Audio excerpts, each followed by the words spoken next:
Western civilization and wipe it out. At the present juncture, the world of Islam is in a calamitous condition due to hostile invasions coupled with the inner factors affecting the past generations. Poverty, ignorance, academic backwardness, moral laxness, and worse, cultural and at times political domination by its enemies on the one hand, and great problems such as those of Palestine, Afghanistan, Lebanon, Iraq, Kashmir, Bosnia-Herzegovina, the Caucasia, and others on the other hand, offer a long list of divine and human responsibilities to the governments, political dignitaries, and leaders of the Islamic world. Today, we should take the initiative. So far, the enemy has always held the initiative. And we have, at the best, only made some complaints. In a historical process comprised of dozens of initiatives by the enemy, Palestine has been turned into the personal belonging of the Zionists.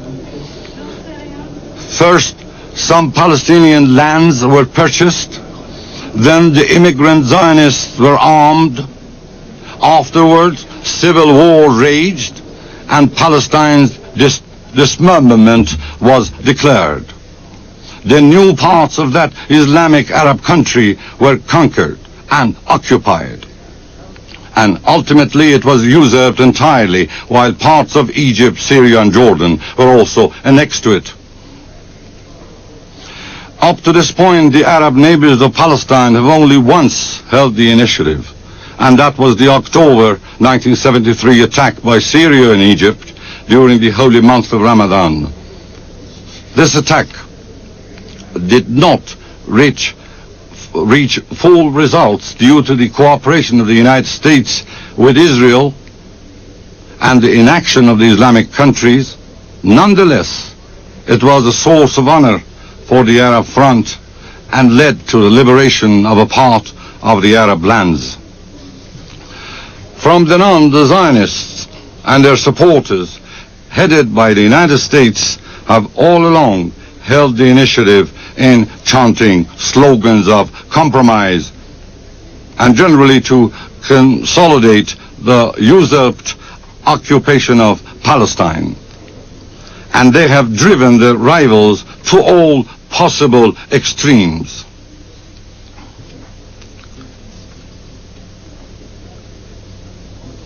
We Muslim governments should have offered more serious assistance to the frontline states to rescue Palestine.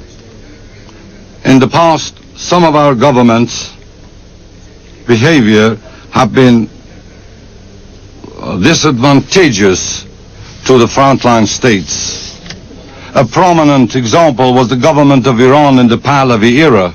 Pitifully, at that time, Iran was a safe haven for the Zionists and a faithful colleague for the usurping Israeli regime. Dear brothers and sisters, this condition is incompatible with Islamic dignity and far away from the remedies to the pains grieving the Islamic Ummah. All Islamic countries should assume a meritorious role in retrieving the rights of the Palestinian people, and the world of Islam should also proceed from passivity to a state of holding the initiative. Both these duties are at present carried out wholeheartedly, but might and main only by the faithful and dignified youth in Palestine and Lebanon. Hail to them! Brothers and sisters, our opposition to the so-called Middle East peace process is because it is unjust, arrogant, contemptuous, and finally illogical.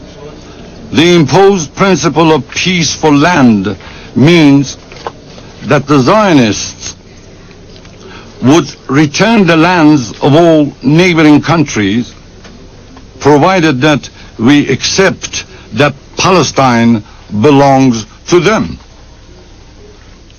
What could be more unjust than this? What response can be offered to the ancient Palestinian nation in this losing transaction? Ironically, the Israeli regime considers even this inappropriate and has rejected it. Isn't the time rife for the world of Islam to respond to this spirit of arrogance?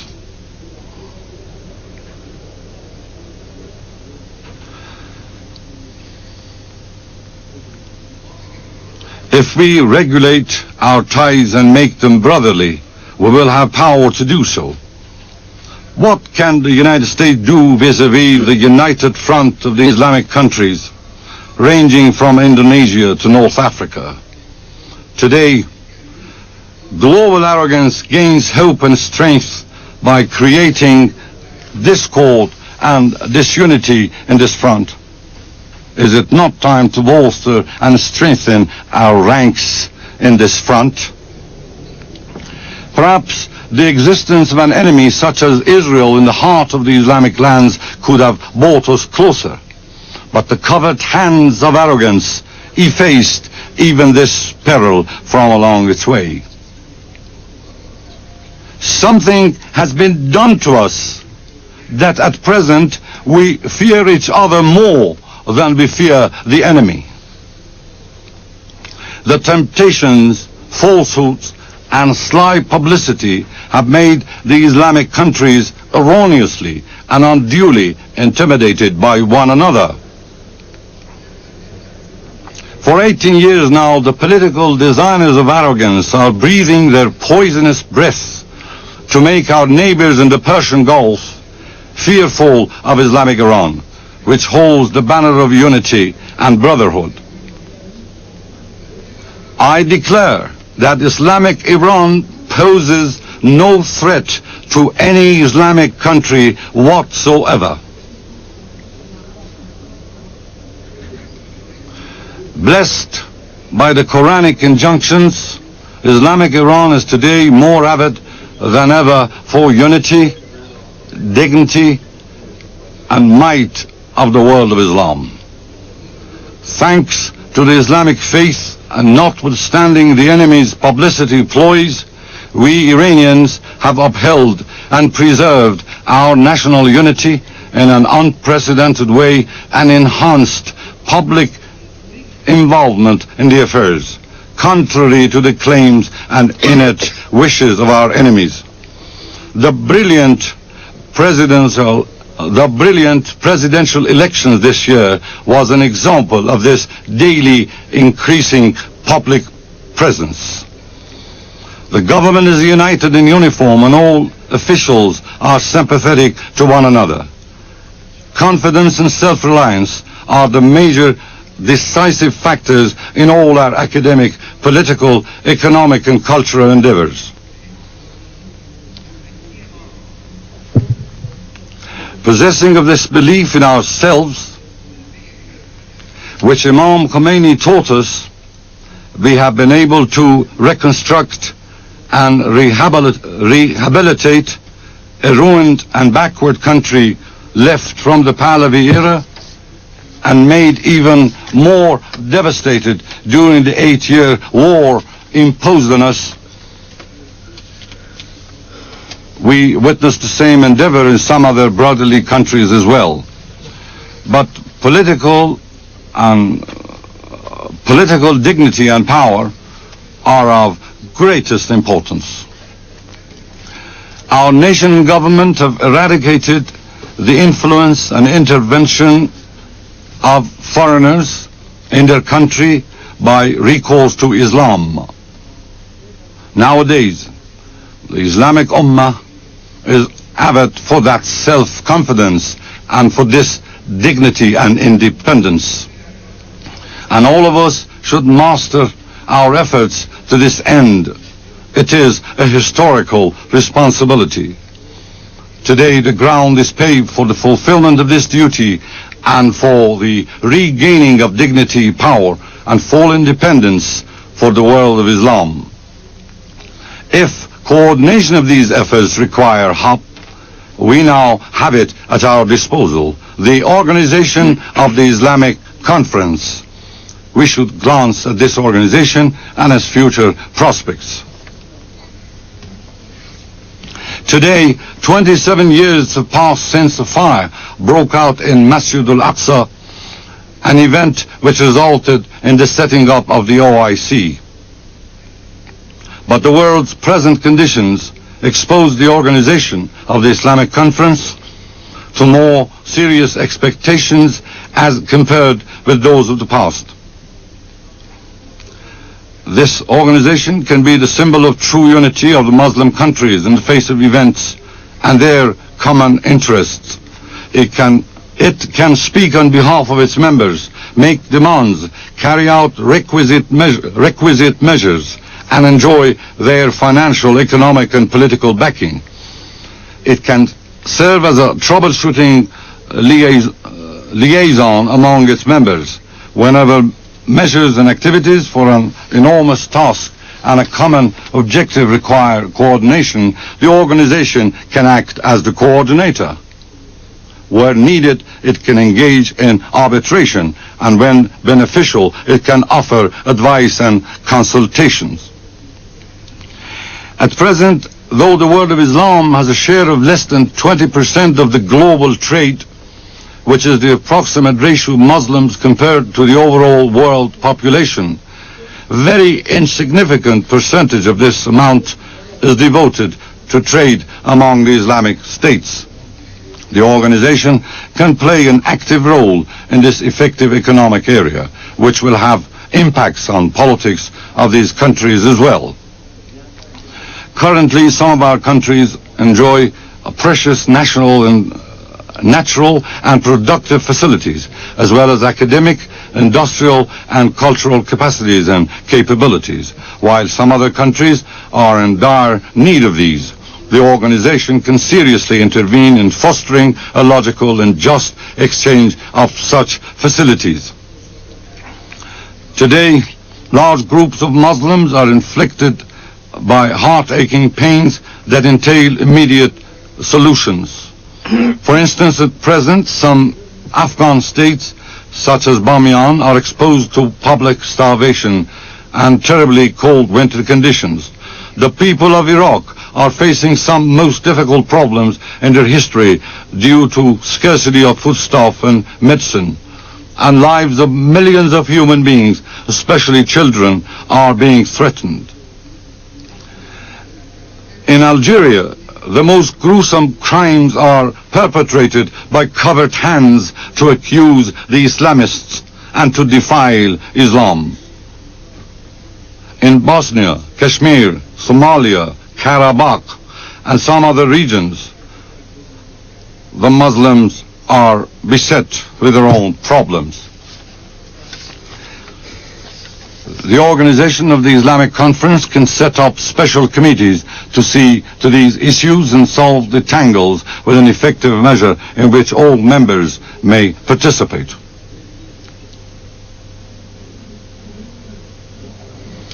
To activate the organization and issues related to the member states, we need no one and nothing except public will and financial donations of the rich Islamic countries. The possible opposition of governments that stand to lose from Muslim unity will not be able to create any barriers along the way if our resolve is firm. When the Muslim people of the Balkans were barbarically subjected to genocide, and when the Bosnian nation was standing alone and defending its Islamic identity in the face of the organized military invasion of some countries and the indifference of others, the need for such a center was felt to allay a part of the sufferings of those brothers and sisters and to significantly tilt the balance of global equations in favor of that oppressed nation.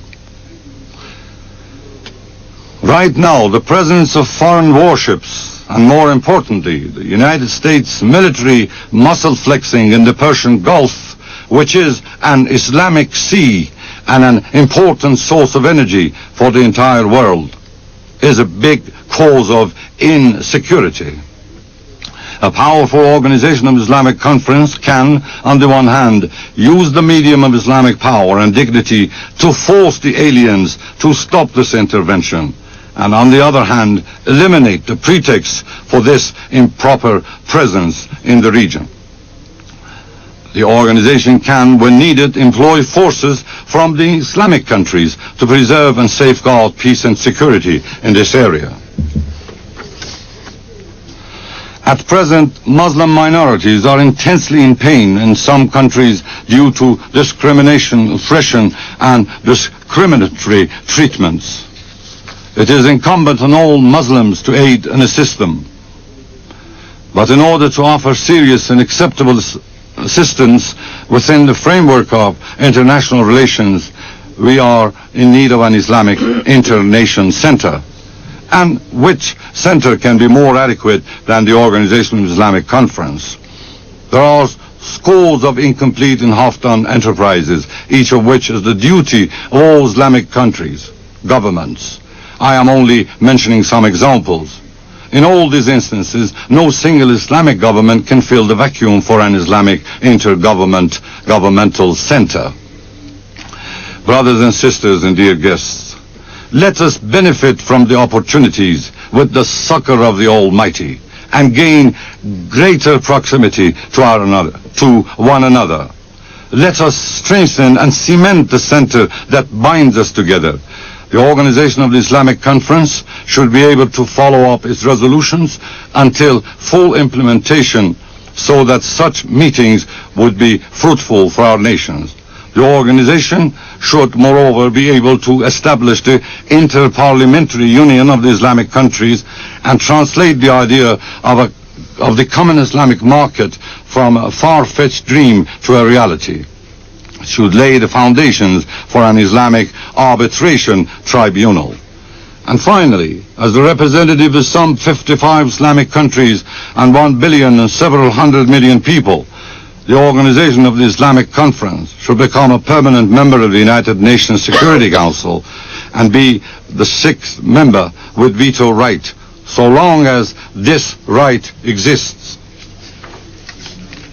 This was an outline of the future prospects of the Organization of Islamic Conference, and this can depict the future prospects of the Islamic Ummah. And peace be upon you, and the mercy and blessings of God.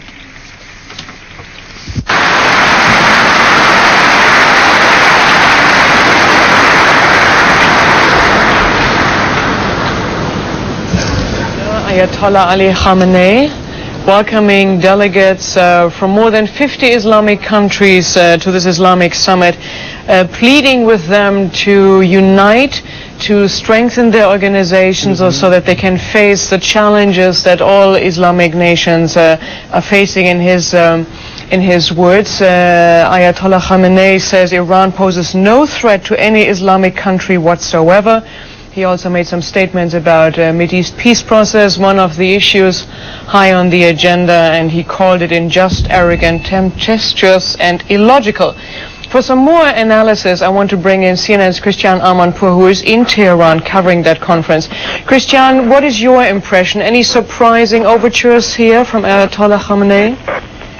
Well, not really. It was predictably a tough speech. Ayatollah Khamenei, as Iran's spiritual leader, has always represented the extreme conservative faction in Iran, and it was predictable that the opening statement would have strong words against Israel, against the United States, against the Middle East peace process. It wasn't against the United States per se, but against the United States in its support of Israel in the Middle East peace process, which, as you said, he called arrogant, unjust, and illogical. He also said that the Muslim countries should unite and get rid of what he called the aliens. He meant the United States military presence in the Persian Gulf. He said this presence, this heavy military buildup in the Persian Gulf, was a threat to the region. He called the Persian Gulf an Islamic Sea with an outlet for very important resources for the rest of the world. But most of the speech was devoted to calling for unity amongst the Islamic nations, for solidarity.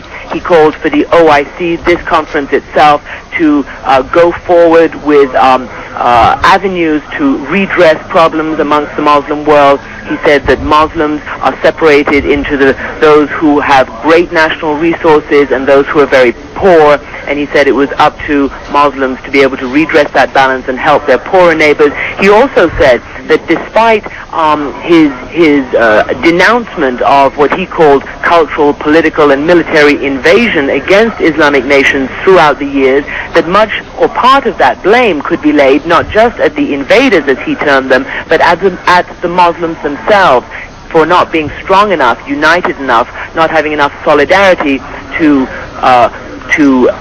fend off those kinds of, as he called them, cultural and military invasions. And now what we're having as we proceed with this is the official and formal handover by the Moroccans, who are currently chairman of the organization of the Islamic Conference, to the Iranians, who will hold the chairmanship of this organization for the next 3 years, Bettina. And Christian, as I mentioned before, he's reassuring his neighbors, the other Islamic countries, that there will be no threat from Iran. What has happened that Iran has succeeded in now taking over the chairmanship of this conference? How has Iran changed in the last few years?